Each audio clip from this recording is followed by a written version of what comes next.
இரங்கல் தீர்மானங்கள்னு முக்கியமாக கொண்டு வரோம். தோழர் திரு நல்லக்கண் இந்திய கம்யூனிஸ்ட் கட்சியின் முதுபெரும் தலைவர் அவர்கள் மறைவு குறித்தும், திரு சி.கு. ராமசாமி சட்டமன்ற பேரவை முன்னாள் செயலாளர் அவர்கள் மறைவு குறித்தும், திரு ஆர்.பி. சௌத்ரி பிரபல திரைப்பட தயாரிப்பாளர் அவர்கள் மறைவு குறித்தும், திரு கே. ராஜன் பிரபல திரைப்பட தயாரிப்பாளர் அவர்கள் மறைவு குறித்தும், திரு பாரதி ராஜா பிரபல திரைப்பட இயக்குநர் அவர்களின் மறைவு குறித்தும் அன்றைக்கு இரங்கல் தீர்மானங்கள் நிறைவேற்றப்பட இருக்கிறது. இந்த குறுகிய கால கூட்டத்தொடராக இருப்பது காரணத்தினால கேள்வி பதில் அனுப்பி அது துறையிடமிருந்து பெற்றுத்தருவதில் காலதாமதம் ஏற்படும். எனவே வினா விடை நேரம் இந்த நாட்களில் இருக்காது. இந்த 3 நாள் இருக்காது. இந்த 3 நாட்கள் இருக்காது. முதலாவதா தமிழ் தாய் வாழ்த்து பாடப்பட்டது, அதன் தொடர்ச்சியா தேசிய கீதம் இசைக்கப்பட்டது. இது மரபுப்படி நம்ம பண்ணலாமா இல்லை ஏற்கனவே நடைமுறைப்படி முதலாவதா தமிழ் தாய் வாழ்த்தும் இறுதியில தேசிய கீதம் பாடப்படும். ஆனா இன்னைக்கு 2 முறை தேசிய கீதம் பாடப்பட்டிருக்கு. அதனால ஒன்றும் எந்த தவறும் இல்லை. அதில் பெரிய மரபு நடைமுறை நமக்கு வேண்டி தமிழ் தாய் வாழ்த்து முதலில் பாடப்பட வேண்டும் என்பதில் நிறைவேற்றப்பட்டது அனைவருக்கும் மகிழ்ச்சி. இன்னொன்று, மிக அமைதியாக ஒரு நீண்ட இடைவெளிக்கு பிறகு மிக சுமூகமான முறையில் அமைதியான முறையில் இந்த சபை கூட்டம் நடத்துவதற்கு முழு ஒத்துழைப்பை தந்த மாண்புமிகு ஆளுநர் அவர்களுக்கு நான் நன்றி தெரிவிக்க கடமைப்பட்டிருக்கிறேன். இந்த நடைமுறையை தொடர்ந்து நடைபெறுமா? பொதுவாக ஆளுநர் உரையின் போது தமிழ் தாய் வாழ்த்து இறுதியாக தேசிக்கிறோம். இப்ப 2 முறை தேசியம் பாடப்படுது. அப்ப இதே நடைமுறை வருங்காலத்திலும் தொடரும். இந்த நடைமுறையை தொடர்வது நலமாக இருக்கும். பொதுவாக ஒரு பதிலுரை சிஎம் பதிலுரை அளிக்கிற அன்னைக்கு எதிர்கட்சி தலைவர் பேசுவார். அதே நடைமுறை மற்ற உறுப்பினர்கள் பேசி முடிச்சிருப்பாங்க. ஏற்கனவே அதே மாதிரி தான் பின்பற்றப்படுமா? எல்லாருக்கும் சம வாய்ப்பு, எல்லோருக்கும் வாய்ப்பு தருவதாக சொல்லியிருக்கிறோம். முந்தின நாள் அவர் இறுதி நேரம் வரை எதிர்கட்சி தலைவர் பேசி முடித்தார்.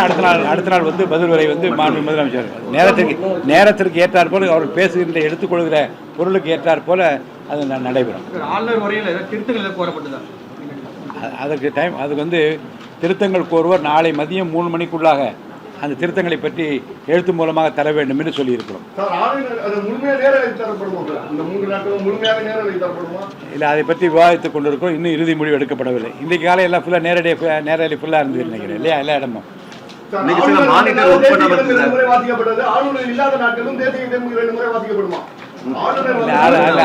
எனக்கு புரியல. நீங்க கேட்கிற கேள்வி எதுக்கு ஆளுநர் இல்லாத நேரத்தில் எதுக்கு வாசிக்கிறது?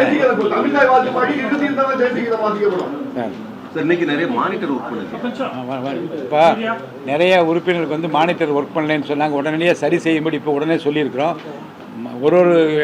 ஒவ்வொரு மாண்புமிகு உறுப்பினர் இடத்திலும் நம்முடைய தொழில்நுட்ப வல்லுநர் உட்கார்ந்து பார்த்து சரியாக வேலை செய்தா என்பதை உறுதி செய்ய வேண்டும் என்று கேட்டிருக்கிறோம். நாளை காலைக்குள்ள சரி செய்யப்படும் என்று நான் கருதுகின்றேன்.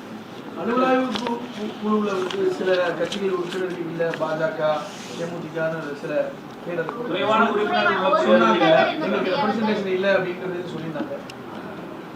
எத்தனை உறுப்பினருக்கு மிகாமல் இருக்க வேண்டும் என்பதை வைத்து அனைவருக்கும் சம உரிமை வழங்கப்பட்டிருக்கிறது. எண்ணிக்கைக்கு ஏற்றாற்போல் உறுப்பினர்கள் சேர்க்கப்பட்டிருக்கிறார்கள். அதில் இதற்கு மேலே சேர்ப்பதற்கு இடமில்லை என்பதால் அவர் கருத்துக்களை மற்ற கட்சி தோழமை கட்சிகளும் சொல்லிக்கூட அந்த கருத்துக்களை சொல்வதற்கு வாய்ப்பு இருக்கிறது. சட்டப்பேரவை நிகழ்வுகளை நேரடி ஒளிபரப்பு செய்வது தொடர்ந்து வலியுறுத்தப்பட்டிருக்கு. இப்போ நீங்கள் புதிதாக ஆட்சி பொறுப்பேற்றும் போது தொடர்பான ஏதாவது ஆலோசனைகளோ நடவடிக்கை எடுக்க வாய்ப்பு இருக்கு? இப்போ தான் நீங்கள் சொன்னேன் உங்களுக்கு. இன்றைக்கும் இல்லை, அடுத்த நிகழ்வுகளில் அதை எப்படி கையாளலாம் என்பதை பற்றியும் நேரடி ஒளிபரப்பு பற்றி எப்படி செய்யலாம் என்பதை பற்றி விவாதம் நடந்து கொண்டிருக்கிறது. உரிய நேரத்தில் அது உரிய முடிவு எடுக்கப்படும்.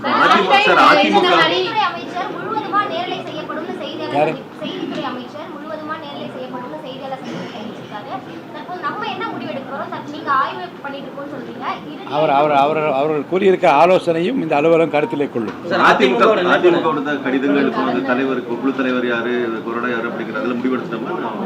அந்த நாளைக்கு காலைக்கு சட்டமன்றம் கூடுவதற்கு முன்பாக உரிய அறிவிப்பு வெளியிடப்படும். நேற்றைய தினம் நீங்க செய்தியாளர் சந்திப்பில் குழு தலைவர் எடப்பாடி பழனிசாமி சொல்லியிருந்தீங்க. அப்போ கொரோனா அந்த மாதிரி விவகாரங்கள்லாம் இல்லை, அது குறித்து இதுவரை அந்த பிரச்சனை குறித்து ஒரு உறுதியான முடிவு அறிவிக்கப்படவில்லை. அவ்வளவுதான். அந்த அறிவிப்பு விரைவில் வெளியாகும். வந்தாச்சு. 7 நாட்களுக்குள்ளாக விளக்கம் அளிக்க வேண்டும் என்று 4 சட்டமன்ற உறுப்பினர்களுக்கும் அறிவிப்பு அனுப்பப்பட்டது. அவர்கள் பதில் கொடுத்திருக்கிறார்கள். அது ஆய்விலே உள்ளது. ஆய்வுக்கு பிறகு உரிய முடிவு எடுக்கப்படும்.